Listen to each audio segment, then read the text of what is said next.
आ गए हैं सब? Yes ma'am. चले ठीक है। अच्छा, आज आपका लेक्चर है केमिकल काइनेटिक्स का सेकंड। ठीक है, और उसमें तो प्रैक्टिकल है तो हमने प्रैक्टिकल पढ़ना है या लेक्चर होगा? अच्छा प्रैक्टिकल है। आप लोगों ने मुझे यस मैम पहले प्रैक्टिकल है। ये अच्छा प्रैक्टिकल है। अच्छा 2 हफ्ते। प्रैक्टिकल। अब 2 हफ्ते के लिए आपका नोटिफिकेशन था कि 2 हफ्ते आपकी प्रैक्टिकल की क्लास नहीं होनी। चलिए ठीक है मैम, फिर यस उसकी मैम, आज प्रैक्टिकल की क्लास है। होगा। तो मैंने तो आपकी थ्योरी की क्लास समझ के ली है। अब इसका एक सोल्यूशन है कि अभी मेरे साथ थ्योरी की क्लास ले लें और नेक्स्ट वीक में एक दिन क्लास लें फिर। मैम आज ना बल्कि एक्चुअली बारिश की वजह से ना सिग्नल भी काफ़ी बच्चों के पूरे हैं, लाइट भी नहीं है, तो क्या ख्याल है अगर फिर ले लें जिस दिन क्लास हो? आप ऐसे करें कि फिर हाफ ले लें, तो हाफ मैं उस दिन ले लूंगी। Okay ma'am. अब आ तो वैसे ही सारे ओके। गए हैं, आ तो सारे वैसे गए हैं, तो अब ऐसे कैसे वापस जाएंगे? हाफ ले लें तो हाफ मैं नेक्स्ट में करवा दूंगी। ओके मैम ठीक है। ठीक है। अच्छा, अब आज आपने करना है केमिकल काइनेटिक्स का लेक्चर 2। ठीक है, जिसमें आपने देखना है order and molecularity of a chemical reaction. अब आज आप सिर्फ ये अंडरस्टैंड करें कि ये ऑर्डर और मॉलिक्यूलरिटी हैं क्या। ठीक है, बाकी मैं आपको नेक्स्ट क्लास में करवाऊंगी। क्लियर?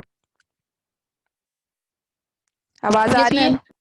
ठीक है। Yes yes ma'am. मैम। ये ऑर्डर, हर रिएक्शन का एक ऑर्डर भी होता है और एक मॉलिक्यूलरिटी भी होती है, और ये दोनों टर्म्स बिल्कुल डिफरेंट हैं किसी भी केमिकल रिएक्शन के लिए। तो हम क्या करते हैं कि वन बाय वन इन दोनों को चेक करते हैं, ऑर्डर को भी और मॉलिक्यूलरिटी को भी। पहले हम ऐसे करते हैं कि हम order of a chemical reaction जो है वो देख लेते हैं कि ये क्या होता है। ठीक है, अब जब ऑर्डर ऑफ केमिकल रिएक्शन आप देखते हैं, ठीक है, तो उसके लिए पहले आपने क्या करना है कि कुछ एग्जांपल्स देखनी है। ठीक है, एग्जांपल्स देखेंगे तो ज़रा आपको कुछ जनरल रिएक्शंस आपके सामने आ जाएंगे और आपके लिए ऑर्डर को समझना आसान हो जाएगा। आ रही है आवाज़? Yes yes ma'am. Ma'am. Yes ma'am. अब यस मैम। ये मैंने कुछ कॉमन रिएक्शंस की एग्जांपल्स ली हैं, जिसमें सबसे पहले मैंने लिया है फोटोसिंथेसिस का रिएक्शन। अच्छा, कोई एक बच्चा बताए फोटोसिंथेसिस क्या होता है? कोई एक बच्चा। मैम जिसमें पौधे की ग्रोथ होती है सूरज की मैम रोशनी में, करते हैं सोलर सूरज की एनर्जी रोशनी। यस, कार्बन डाइऑक्साइड और वाटर, कार्बन डाइऑक्साइड और वाटर, ठीक है, in the presence of sunlight आपस में ज्वाइन करते हैं और ग्लूकोज एंड ऑक्सीजन बनाते हैं। बड़ा फेमस केमिकल रिएक्शन है ये, तो केमिस्ट्री के बच्चों को फौरन से पता होना चाहिए। ऐसे ही है ना? Yes ma'am. Yes ma'am. Yes ma'am. ये रिएक्शन तो क्लियर है ना, इसमें तो कोई एम्बिग्विटी नहीं। Yes ma'am. नो।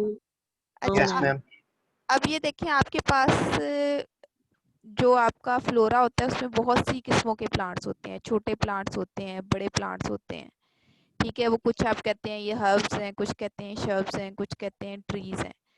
आपके ख्याल में फोटोसिंथेसिस सब सब प्लांट्स के अंदर होती है, कुछ के अंदर होती है? सबके। सब के अंदर होती है। ठीक है, इसका मतलब ये कि अगर आपके पास बिल्कुल कोई छोटा सा प्लांट है जिस पे इवन अभी आपके पास जो है वो 1 या 2 लीव्स हैं, वो भी फोटोसिंथेसिस करता है। और अगर आपके पास कोई बहुत बड़ा ट्री है तो वो भी फोटोसिंथेसिस करता है। ठीक है, और फोटोसिंथेसिस जो है वो आपके पास है क्या कि उसमें कार्बन डाइऑक्साइड जो है वो वाटर के साथ मिक्स होती है और प्लांट इस प्रोसेस से क्लोरोफिल के अंदर सोलर एनर्जी को यूज करते हुए अपने लिए ग्लूकोज और ऑक्सीजन प्रिपेयर करता है। यही रिएक्शन है। ठीक है, अगर सारे प्लांट्स के अंदर, सारे हर्ब्स यस के मैम। अंदर, हाँ जी, अगर सारे प्लांट्स, सारे हर्ब्स, सारे शर्ब्स के अंदर फोटोसिंथेसिस का रिएक्शन होता है, तो इसका मतलब ये है कि ये एक ऐसा रिएक्शन है जिसकी इनिशियल कंसंट्रेशन ऑफ रिएक्टेंट्स के साथ कोई डिपेंडेंस नहीं है। ऐसे ही है? Yes ma'am. यानी मैम दोबारा बोले, आवाज नहीं आई सही। मैं ये मैं ये कह रही हूँ कि मैम आपके, ऐसा नहीं है हाँ जी बोलें। मैम, जिसके अंदर क्लोरोफिल प्रेजेंट होता है उसके अंदर फोटोसिंथेसिस नहीं होती? उसी के अंदर होती है। और अगर क्लोरोफिल एब्सेंट हो तो फोटोसिंथेसिस नहीं होती। नहीं होती। Okay ma'am. ठीक है, अगर आपके पास बिरयानी का सारा सामान है, ठीक है, लेकिन आपके पास पकाने के लिए बर्तन ही नहीं है, तो किसमें बनाएंगे? हवा में। इसी तरह फोटोसिंथेसिस आप समझे कि वो कंटेनर है जिसके अंदर फोटोसिंथेसिस होनी है, ठीक है। तो अगर कंटेनर ही नहीं है तो बेशक आपके पास रिएक्टेंट्स हो, कुछ भी नहीं हो सकता। ठीक है, समझ आ गई? Okay ma'am. अब जिस बच्चे को समझ नहीं आई उसको मैं बता रही हूँ कि हर्ब्स, शर्ब्स या ट्री, छोटा प्लांट या बड़ा प्लांट, ठीक है, सब जो है वो अपनी फूड की प्रिपरेशन के लिए फोटोसिंथेसिस करते हैं। इसका मतलब ये है कि फोटोसिंथेसिस का इनिशियल कंसंट्रेशन ऑफ रिएक्टेंट के साथ कोई ताल्लुक नहीं है। आपके एटमॉस्फेयर में जितने भी रिएक्टेंट्स होंगे, आपका छोटे से छोटा और बड़े से बड़ा प्लांट उनको यूटिलाइज करते हुए अपने लिए फोटोसिंथेसिस का प्रोसेस करेगा। ऐसे ही है। Yes, ma'am. इसका मतलब है कि फोटोसिंथेसिस का किसी भी तरह से इनिशियल कंसंट्रेशन ऑफ रिएक्टेंट्स के साथ कोई ताल्लुक नहीं है। बस इसने होना है, इसको जितनी भी कंसंट्रेशन मिले। Clear? Yes, ma'am. Yes ma'am. ठीक है, अब हम आ जाते हैं नेक्स्ट एक और एग्जांपल पे। ठीक है, रेस्पिरेशन का प्रोसेस क्या होता है? रेस्पिरेशन क्या है क्लास? मैम कार्बन डाइऑक्साइड जाती है और ऑक्सीजन अंदर जाती है और कार्बन डाइऑक्साइड बाहर जाती है। ठीक है, इसको तो मेरा ख्याल है ब्रीदिंग कहते हैं। Photosynthesis. इसको तो ब्रीदिंग कहते हैं। मैम ब्रीदिंग वो photosynthesis प्लांट का से होता है। प्लांट से ऑक्सीजन लेना और खुद कार्बन डाइऑक्साइड लेना। वो ब्रीदिंग है। ब्रीदिंग, ब्रीदिंग में आप क्या करते हैं? कार्बन डाइऑक्साइड को सिंपली बाहर निकाल देते हैं और ऑक्सीजन को अंदर ले जाते हैं। ये ब्रीदिंग है। ब्रीदिंग और रेस्पिरेशन सेम है या डिफरेंट है? सेम मैम, डिफरेंट है। कौन डिफरेंट है। कौन कौन कहता है सेम है? मैं सेम नहीं है ये, मैं आपको बताती हूँ। ब्रीदिंग बस एक फिजिकल प्रोसेस है जिसमें ऑक्सीजन आप इनहेल करते हैं और कार्बन डाइऑक्साइड को एक्सहेल कर देते हैं। रेस्पिरेशन आपके पास एक बायोकेमिकल रिएक्शन है। रेस्पिरेशन एक बायोकेमिकल रिएक्शन है। अब इसको आप अंडरस्टैंड कर लें कि ये क्या है, और आइंदा मैं जब भी पूछूं केमिस्ट्री के बच्चे को पता होना चाहिए कि रेस्पिरेशन क्या चीज। ठीक है, अब गौर से सुन लें जो मैं बता रही हूँ। आप जो भी फूड एंटर करते हैं, आप जो कुछ भी खाते हैं, ठीक है, आपके पास 4 मेजर फूड कंपोनेंट्स हैं। ठीक है, कौन कौन से फूड कंपोनेंट्स हैं क्लास? मेजर फूड कंपोनेंट्स कौन से हैं? पता है किसी को? कार्बोहाइड्रेट्स और प्रोटीन प्रोटीन्स lipids, और लिपिड्स और विटामिन्स। ठीक है, आप जो कुछ खाते हैं उसके अंदर कार्बोहाइड्रेट्स भी हैं, प्रोटीन्स भी हैं, लिपिड्स भी हैं, विटामिन्स भी हैं। लेकिन आपकी बॉडी को एक ही फॉर्म में एनर्जी चाहिए, और वो फॉर्म कौन सी है? एटीपी या फिर एटीपी। और एटीपी कहाँ से आता है? ग्लूकोज। ग्लूकोज से। ठीक है, ग्लूकोज। अब आप कार्बोहाइड्रेट खाएं तो भी आपकी बॉडी को ग्लूकोज ही चाहिए। आप प्रोटीन खाएं तो भी आपकी बॉडी को ग्लूकोज ही चाहिए। लिपिड्स खाएं तो भी ग्लूकोज ही चाहिए। विटामिन्स खाएं तो भी ग्लूकोज ही चाहिए।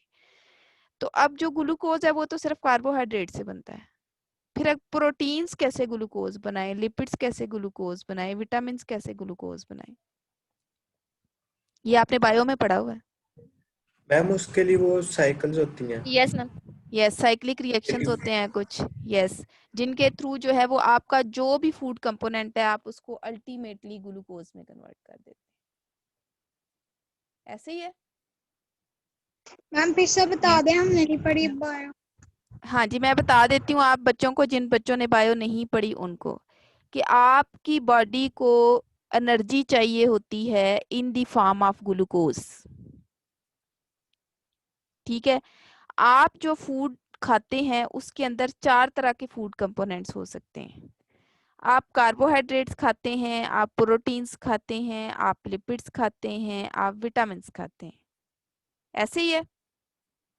लेकिन आपकी बॉडी को Yes, यस ma'am. मैम। लेकिन आपकी बॉडी को तो ग्लूकोज चाहिए। अब कुछ रिएक्शंस ऐसे होते हैं जिनके थ्रू जो प्रोटीन होती है उसको भी ग्लूकोज में कन्वर्ट कर दिया जाता है बॉडी के अंदर, लिपिड्स को भी ग्लूकोज में कन्वर्ट कर दिया जाता है और विटामिन्स को भी ग्लूकोज में कन्वर्ट कर दिया जाता है। अब ये कौन से रिएक्शंस हैं ये आप इंशाल्लाह 8th सेमेस्टर में पढ़ेंगे, जिनके थ्रू ये सारे फूड कंपोनेंट्स जो हैं ये ग्लूकोज में कन्वर्ट हो जाते हैं। अब ये जो ग्लूकोज होती है ये आपकी बॉडी को एनर्जी प्रोवाइड करती है। स्पेशली जो आपका ब्रेन है वो ग्लूकोज के अलावा किसी भी फॉर्म में एनर्जी एक्सेप्ट नहीं करता। Clear? Yes, ma'am. Yes ma'am. अब क्योंकि आपकी बॉडी को चाहिए ही ग्लूकोज, तो ग्लूकोज से वो कैसे एनर्जी बनाती है आपकी बॉडी, कुछ अंदाजा है? रेस्पिरेशन के थ्रू। रेस्पिरेशन एक केमिकल रिएक्शन है जिसमें ग्लूकोज क्या करती है, ऑक्सीजन को यूज करती है। आपकी बॉडी के अंदर जितनी भी फूड है, ठीक है, चाहे वो जिस भी फॉर्म में थी, वो ग्लूकोज में कन्वर्ट हो चुकी है। और अब ये ग्लूकोज क्या करती है, जब आप सांस लेते हैं तो जो ऑक्सीजन आपके अंदर आती है, ये ऑक्सीजन कहाँ से आएगी, आपके सांस लेने से, ब्रीदिंग के अमल से ये ऑक्सीजन आपके अंदर आएगी, आपकी बॉडी के अंदर जो ग्लूकोज मौजूद है उसके साथ रिएक्ट करेगी। Clear? Yes ma'am. Yes yes Yes, ma'am. ma'am. आपने ब्रीदिंग के थ्रू जो ऑक्सीजन अंदर लाई है, ग्लूकोज उसके साथ रिएक्ट करेगी और रिएक्ट करने के बाद इस रिएक्शन को आप बर्निंग भी कहते हैं, बर्निंग ऑफ ग्लूकोज। असल में किसी भी ऑर्गेनिक कंपाउंड का, ग्लूकोज क्योंकि एक ऑर्गेनिक कंपाउंड है, जब किसी भी ऑर्गेनिक कंपाउंड का ऑक्सीजन के साथ रिएक्शन होता है उसको बर्निंग भी कहते हैं, उसको कंबस्टन भी कहते हैं। अब जब बर्निंग होती है तो क्या होता है, कार्बन डाइऑक्साइड बन जाती है और वाटर बन जाता है और साथ में एनर्जी रिलीज हो जाती है। ये रिएक्शन नीचे उसने जो है वो एक्सप्लोर भी करके लिखा हुआ है कि आपके पास जो ग्लूकोज है उसने ऑक्सीजन के साथ रिएक्ट किया, कार्बन डाइऑक्साइड बनी और वाटर बना। साथ में ये जो एनर्जी रिलीज होती है ना, ये वाली एनर्जी ये आपकी बॉडी यूज करती है। जो आप कहते हैं ना कि खाना खाने से एनर्जी आती है, वो ये वाली एनर्जी है। Clear? Yes, ma'am. Yes ma'am. तो ब्रीदिंग एक फिजिकल प्रोसेस है जिससे आपकी बॉडी क्या करती है, सिर्फ ऑक्सीजन को इनहेल करती है, कार्बन डाइऑक्साइड को एक्सहेल करती है।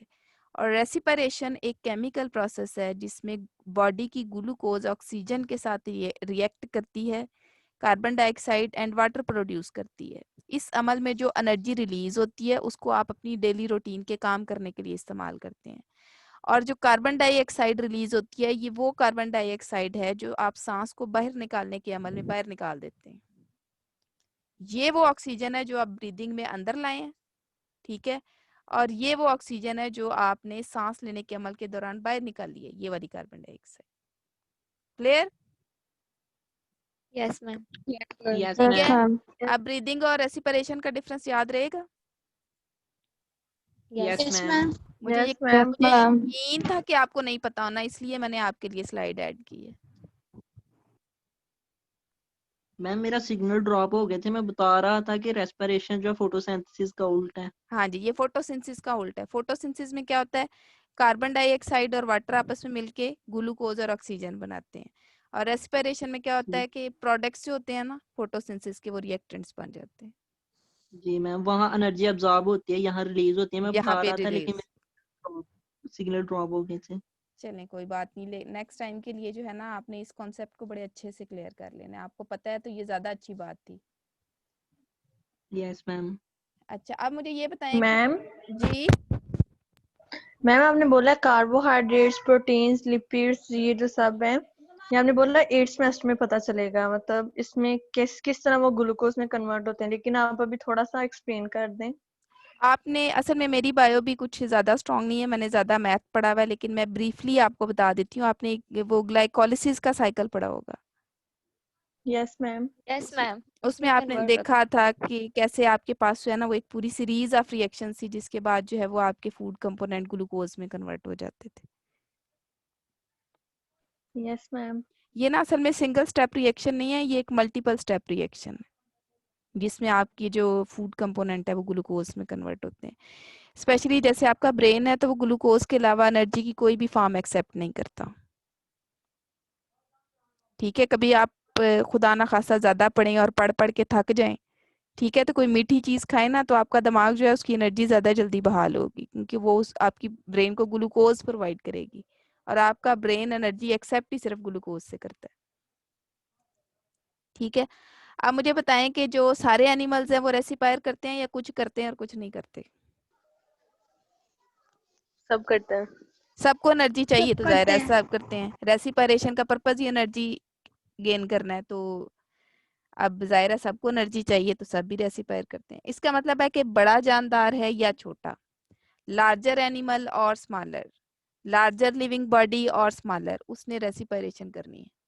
इसका मतलब है कि रेसिपायरेशन जो है उसमें भी initial concentration of reactant matter नहीं करती। जितनी भी होगी रेसिपायरेशन का अमल होगा। आपकी बॉडी में जितनी भी ग्लूकोज है उसकी रेसिपायरेशन होगी। ठीक है, किसी भी एनिमल की बॉडी में जितनी भी ग्लूकोज है, जितनी भी फूड है, उसकी रेसिपायरेशन होगी। क्लियर? तो ये रिएक्शन भी आपके पास क्या प्रूव हो गया कि इंडिपेंडेंट है इनिशियल कंसंट्रेशन की। अब कंक्लूजन क्या आया है कि फोटोसिंथेसिस और रेसिपायरेशन दोनों कंसंट्रेशन पे डिपेंड नहीं करते। क्लियर? Yes ma'am. यहाँ पे कंसंट्रेशन का क्या मतलब है? कि इनिशियली आपके पास कार्बन डाइऑक्साइड कितनी है, अगर आप फोटोसिंथेसिस की बात कर रहे हैं तो कार्बन डाइऑक्साइड और वाटर कितना है। तो आप ये देखें कि जिस प्लांट को जितनी भी कार्बन डाइऑक्साइड और जितना भी वाटर अवेलेबल है वो फोटोसिंथेसिस करता है,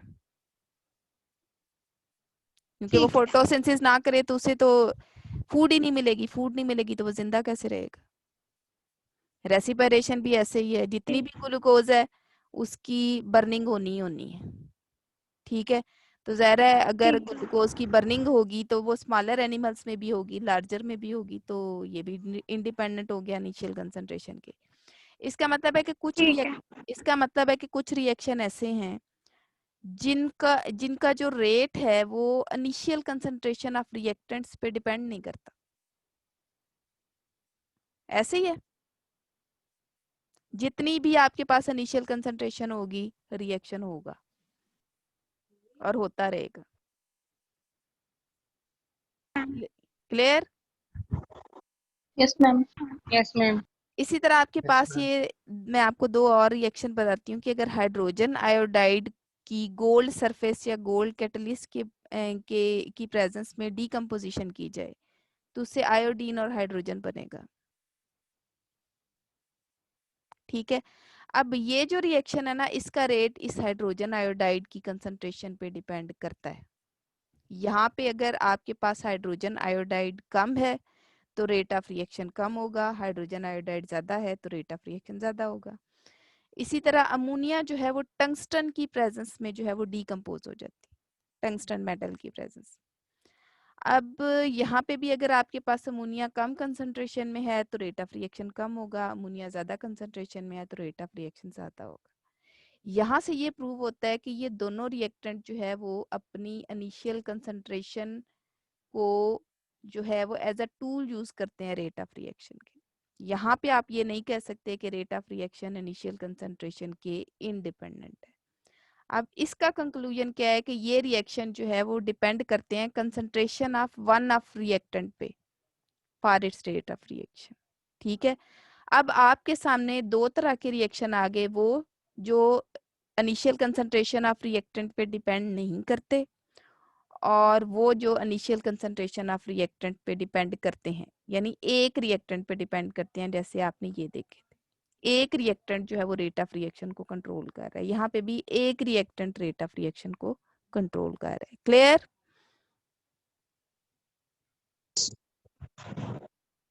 clear? Yes ma'am. Yes ma'am. ठीक यस है, मैम। इसी तरह आपके पास कुछ रिएक्शन हैं जो दो रिएक्टेंट्स पे डिपेंड करते हैं, दो रिएक्टेंट्स की कंसंट्रेशन पे। जैसे ये स्टेरिफिकेशन रिएक्शन है, ये आपके पास एसिटिक एसिड और इथाइल अल्कोहल, इन दोनों की इनिशियल कंसंट्रेशन पे डिपेंड करता है। इन दोनों की इनिशियल कंसंट्रेशन जितनी ज्यादा होगी रेट ऑफ रिएक्शन उतना ज्यादा होगा। ठीक है, तो इसका कंक्लूजन क्या है कि यहाँ पे कुछ रिएक्शन ऐसे भी हैं जो कंसंट्रेशन ऑफ 2 रिएक्टेंट्स पे डिपेंड करते हैं। क्लियर? Yes ma'am. अब आपके पास 3 कंक्लूजन आ गए, वो जो इनिशियल कंसंट्रेशन ऑफ रिएक्शन पे डिपेंड नहीं करते, जो एक रिएक्टेंट की कंसंट्रेशन पे डिपेंड करते हैं, जो 2 रिएक्टेंट्स की कंसंट्रेशन पे डिपेंड करते हैं। क्लियर? आपके पास कुछ रिएक्शन ऐसे भी हैं जो 3 रिएक्टेंट्स की कंसंट्रेशन पे डिपेंड करते हैं। जैसे ये आपका नाइट्रस ऑक्साइड का अगर क्लोरीन के साथ रिएक्शन होता है तो यहाँ पे इनिशियल कंसंट्रेशन में 2+1, ठीक है, 2 मॉलिक्यूल्स इसके और एक इसका इन्वॉल्व है, तो यहाँ पे आपके पास 3 रिएक्टेंट्स हैं जो रेट ऑफ रिएक्शन को इफेक्ट कर रहे हैं। तो अब अगर आप ओवरऑल एक व्यू देखें तो आपका ऑर्डर ऑफ रिएक्शन क्या बता रहा है about concentration dependence of reaction.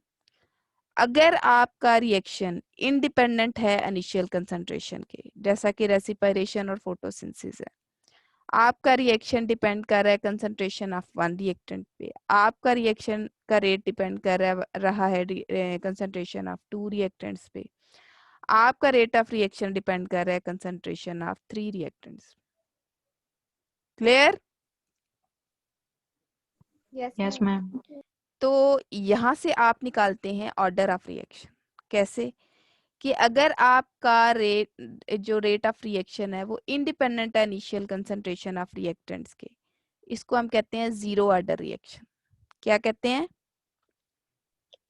Zero order reaction. Order reaction. Zero order reaction ऐसा रिएक्शन है जिसमें rate of reaction initial concentration के इंडिपेंडेंट होता है।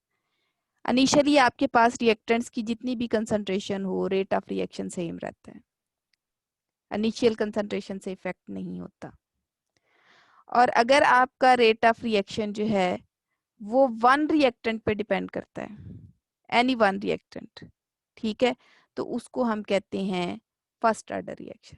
ऐसा भी हो सकता है कि आपके रिएक्शन में 3 रिएक्टेंट्स हों लेकिन वो डिपेंड सिर्फ एक पे करेगा, इसको हम कहते हैं फर्स्ट ऑर्डर रिएक्शन। क्लियर?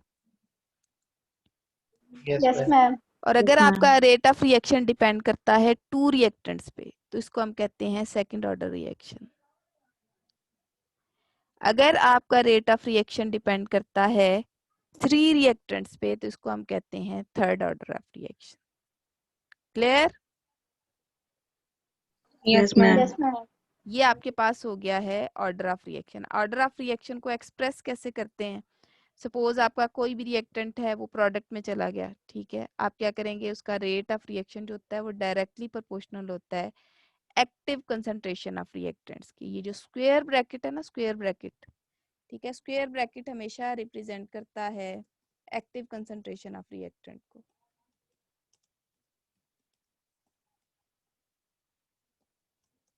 अच्छा, एक्टिव कंसंट्रेशन क्या होती है ये आपने फर्स्ट ईयर में भी पढ़ी हुई है।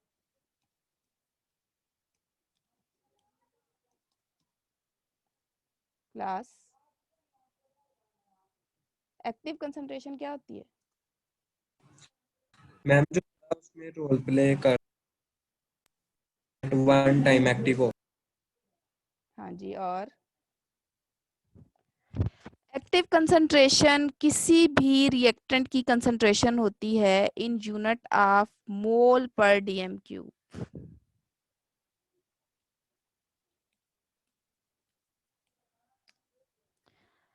किसी भी रिएक्टेंट की कंसंट्रेशन को अगर मोल पर डीएम क्यूब में रिप्रेजेंट किया जा रहा हो तो उसको हम कहते हैं active concentration. Clear? Yes ma'am.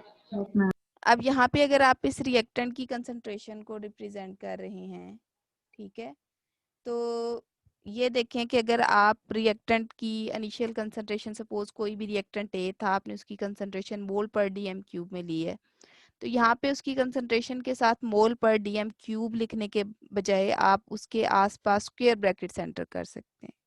Square brackets का डायरेक्ट मीनिंग है कि आप इस यूनिट में कंसंट्रेशन ले रहे हैं। क्लियर? Yes ma'am. ठीक है। अब रेट डिपेंड करता है कि अब ये जो है ना, क्योंकि हमने कहा था कि रेट डायरेक्टली प्रोपोर्शनल है इनिशियल कंसंट्रेशन ऑफ रिएक्टेंट के, तो जब प्रोपोर्शनैलिटी के साइन को ख़त्म करते हैं कांस्टेंट आता है और इसको हम कहते हैं रेट कांस्टेंट ऑफ रिएक्शन। ठीक है, ये rate constant of reaction only depends upon temperature. Clear? ठीक है। और अगर आपका rate of Yes, ma'am. Reaction अगर एक ही रिएक्टेंट की कंसंट्रेशन पे डिपेंड कर रहा था, आपको पता है कि जिसके साथ कुछ नहीं होता क्या होता है? 1 वन। One. ठीक है, यहाँ पे इसकी पावर 1 थी, वो पावर मैं नीचे लाई और ये इसका ऑर्डर है। आपके पास एक्टिव कंसंट्रेशन की जो पावर आएगी वो आपका ऑर्डर ऑफ रिएक्शन होगा। ठीक है, इसको मैंने आगे आपके लिए एक रिएक्शन में सॉल्व भी किया है। जैसे ये रिएक्शन है, इसमें 2 नाइट्रस ऑक्साइड के मॉलिक्यूल्स जो हैं वो क्लोरीन के साथ रिएक्ट करके, ठीक है, नाइट्रोसाइल क्लोराइड बना रहे हैं। ठीक है, इसका अगर मैं रेट एक्सप्रेस करूं तो ये जो आप साथ में कोफिशिएंट लगाते हैं ना इक्वेशन को बैलेंस करने के लिए, ये पावर बन जाता है एक्टिव कंसंट्रेशन की। आई बात की समझ? आपने पहले क्या Yes, ma'am. करना है, रिएक्टेंट्स को मेंशन कर देना है और साथ में जो कोफिशिएंट है उसको एक्टिव कंसंट्रेशन की पावर बना देना। इसके साथ 2 था, वो NO की पावर बन गई। इसके साथ 1 है, ठीक है, जिसके साथ कुछ नहीं लिखा होता 1 होता है। अगर मैं इन दोनों की पावर्स को ऐड करती हूँ तो जो पावर्स का सम होता है वो ऑर्डर ऑफ रिएक्शन।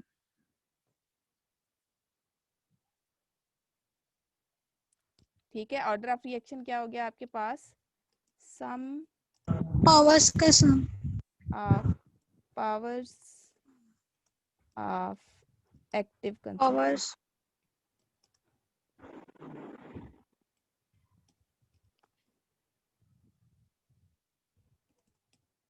क्या हो गया आपके पास? ऑर्डर हो गया। क्लियर? अब आपके पास कोई भी रिएक्शन हो तो ऑर्डर लिख लेंगे उसका। Yes ma'am. Yes, ma'am. Yes Yes, ma'am. ma'am. ठीक Yes, है, ma'am. ये आपके पास था ऑर्डर। ठीक है, अब दूसरी चीज है आपके पास मॉलिक्यूलरिटी। ठीक है, number of molecules taking part in rate determining step. Rate determining step क्या होता है?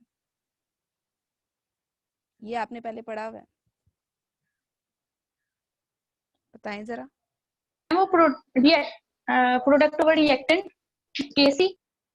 रेट डिटरमिनिंग स्टेप, इसका ताल्लुक मैकेनिज्म से है। मैम जो फास्ट स्टेप होता है रिएक्शन का, जिस Fast- पे रिएक्शन डिपेंड कर रहा है। फास्ट या slow? Slow ma'am. Slowest step slow, of fast तो रिएक्शन। जल्दी हो जाता है ना। Slowest step of reaction. ठीक है, सपोज मैं आपको एक रिएक्शन देती हूँ, मैं कहती हूँ कि ए जो है उसने एफ में कन्वर्ट होना है। ठीक है, लिख तो मैंने इसको 1 स्टेप में दिया है।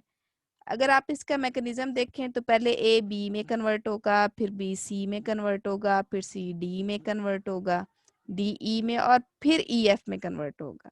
हमने क्या किया है, सिर्फ उसका इनिशियल रिएक्टेंट और फाइनल प्रोडक्ट ले लिया। अब आपने क्या करना है, इसके दरमियान में, इसके मैकेनिज्म में जितने रिएक्शंस इन्वॉल्व हैं आपने उनकी टाइमिंग लेनी है। अगर ए बी में कन्वर्ट होता है, ये पहला स्टेप है मैकेनिज्म का, जो कि 1 सेकेंड में होता है। आ रही है समझ? मैम ये SN1 Yes, ma'am. रिएक्शन जो मैकेनिज्म है, वही वाला SN1 और SN2 वाला।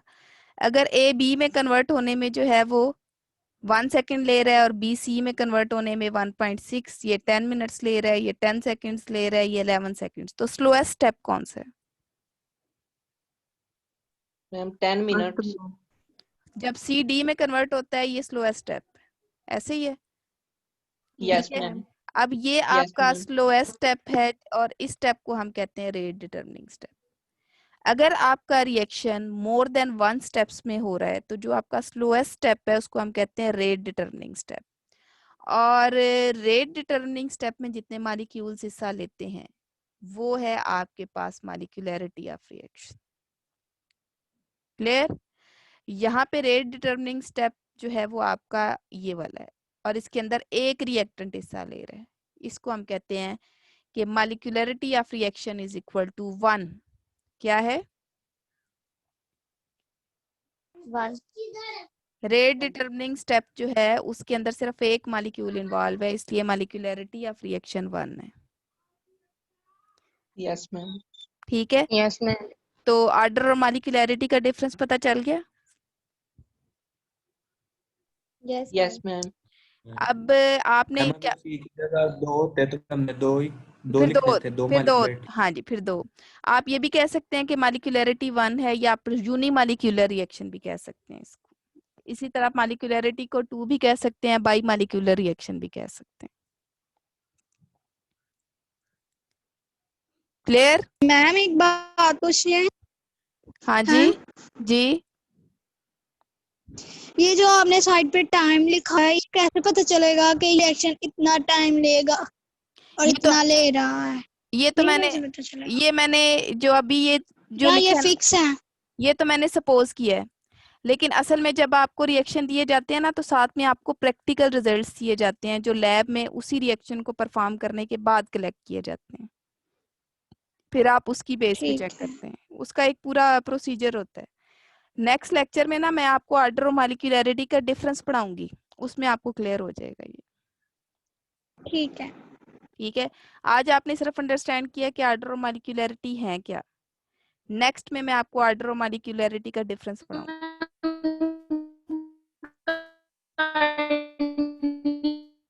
Clear? Yes ma'am. Yes ma'am. आज आपका लेक्चर यहाँ तक ही ठीक था। है। नेक्स्ट मैं आपसे ऑर्डर और मॉलिक्यूलैरिटी का डिफरेंस पूछूंगी, और उसको इन फर्दर डिटेल जो है वो आपको पढ़ाऊंगी। ठीक है। क्लियर? कोई और क्वेश्चन है यस तो मैम। बता दें।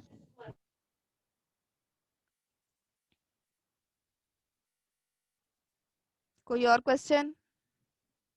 No no ma'am. Ma'am. Ma'am ये बुक याद करना है। एम मॉलिक्यूलैरिटी 1 और 2 से भी ज्यादा। मॉलिक्यूलैरिटी आपके पास मैक्सिमम 3 हो सकती है।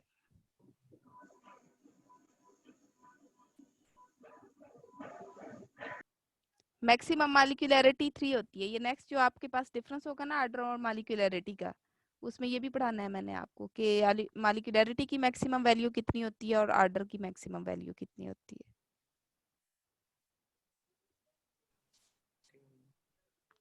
क्लियर? मैम ये जो आपने लेक्चर पढ़ा, ये प्रैक्टिकल से रिलेटेड था या फिर चैप्टर से रिलेटेड था जो हम पढ़ केमिकल काइनेटिक्स? ये आपके चैप्टर से रिलेटेड है। ठीक है। मैम प्रैक्टिकल यूनिवर्सिटी में होंगे? अभी तो यही डिसाइड किया है कि 2 जो आपके महीने हैं उनमें हम जो है वो देखें 2-3 हफ्ते के फिजिकल क्लासेस की क्या पोजीशन बनती है। अगर तो फिजिकल क्लासेस होती हैं तो आपको लैब में ही प्रैक्टिकल करवाया जाएगा, और अगर जो है वो आपकी फिजिकल क्लासेस जो है वो नहीं होती, तो फिर हम उसके अकॉर्डिंग जो है वो ऑनलाइन में आपके प्रैक्टिकल के लिए कुछ मैनेज करेंगे।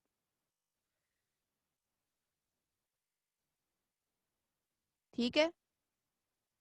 ठीक है। Yes ma'am. क्लियर? आप कुछ और पूछना है तो बता दें। ये हम थोड़ा पढ़ेंगे तो बुक से ही लिख थोड़ा सा स्लाइड। आपको ये रिकॉर्डिंग जो है ना वो मैं भेज दूंगी, इस लेक्चर की भी और ठीक है।